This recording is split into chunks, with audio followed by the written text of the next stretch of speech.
Welcome to Read a Book in 7 Minutes, the channel that unearths the hidden, the mystical, and the powerful. Today we're diving into one of the most arcane and controversial books ever written.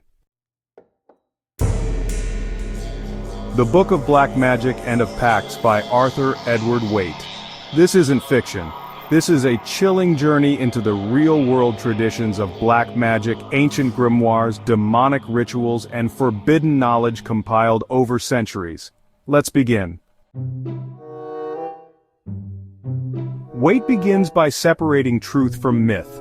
Black magic isn't just superstition, it's a structured system rooted in the grimoires of old. But here's the twist.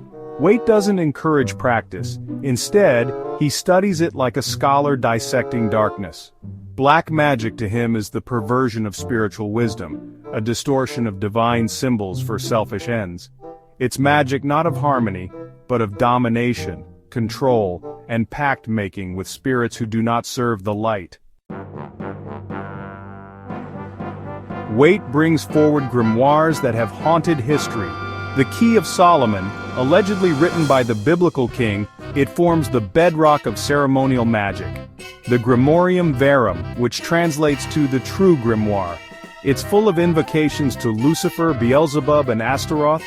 The Grand Grimoire, said to contain the secrets to summoning Lucifuge Rofacal and forming unholy pacts. Waite compiles and decodes these ancient texts, showing how black magicians would, first purify themselves, then perform magical circles, use consecrated wands, swords, and candles, and finally, summon spirits to do their bidding. But beware. Waite warns that these practices demand a price. So this book doesn't stop at just sharing myths. It actually outlines the exact formulas used in black magic. For example, it explains how to draw the magical circle, which acts as your protective space, and describes the use of holy names to force spirits into obedience. It even goes into the crafting of sigils and seals for each demon. What's really eerie about all this is that these instructions are often incredibly precise, sometimes down to the very minute. Rituals are supposed to begin at specific planetary hours, line up with the moon's phase, and include invocations in Latin, Hebrew, and Chaldaic tongues. Waite calls this a mechanical system of divine coercion, basically an attempt to bend cosmic forces to human will.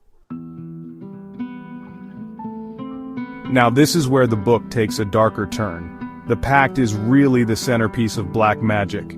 It's a magical contract between the sorcerer and a demon, most commonly Lucifer or one of his infernal officers.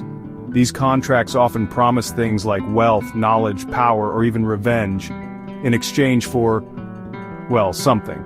Sometimes it was blood, sometimes servitude, and sometimes it was the soul itself. Waite documents these pacts not to praise them, but to expose them. He believed they were actually symbolic of humanity's deepest spiritual fall, that desire to become like God but without accepting any of the divine responsibility. Waite draws a pretty firm line between theurgy, which is divine magic, and goetia, or demonic magic. White magic uplifts. It works with angels, light, and harmony. Black magic, on the other hand, corrupts. It forces, manipulates, and deceives. But here's the disturbing revelation. Both types of magic use the same tools, the same circles, the same seals, the same incantations. The real difference lies in intention. And in magic, intention is everything. The magician in black magic isn't a figure of wisdom, he is a figure of will, a rebel, a challenger of divine order. Waite describes this archetype in chilling detail, cloaked in secrecy, cloistered in ritual, intoxicated by control.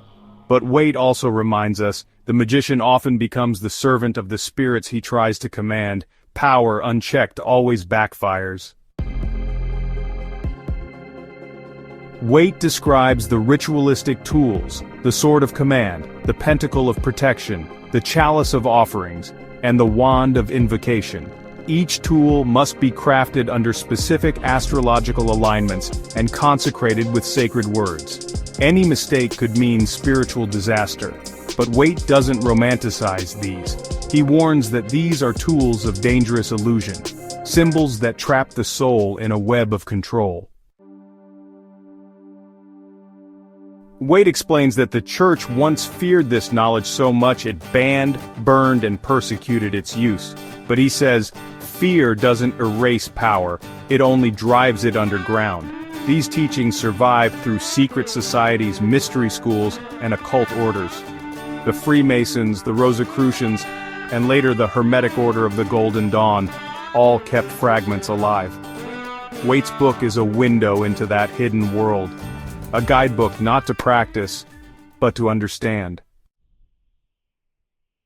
In the end, the Book of Black Magic and of Pacts is not a how-to, it's actually a cautionary tale. Waite concludes that all power has a spiritual price.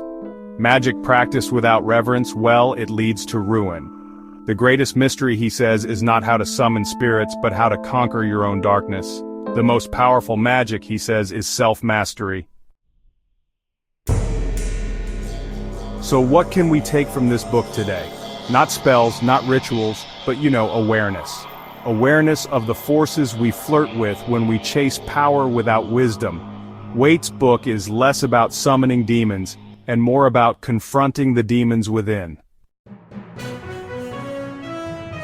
If this glimpse into the hidden world fascinated you, then go watch our other deep dives into the secret teachings of all ages, Behold a Pale Horse, and more mysterious books that history tried to bury.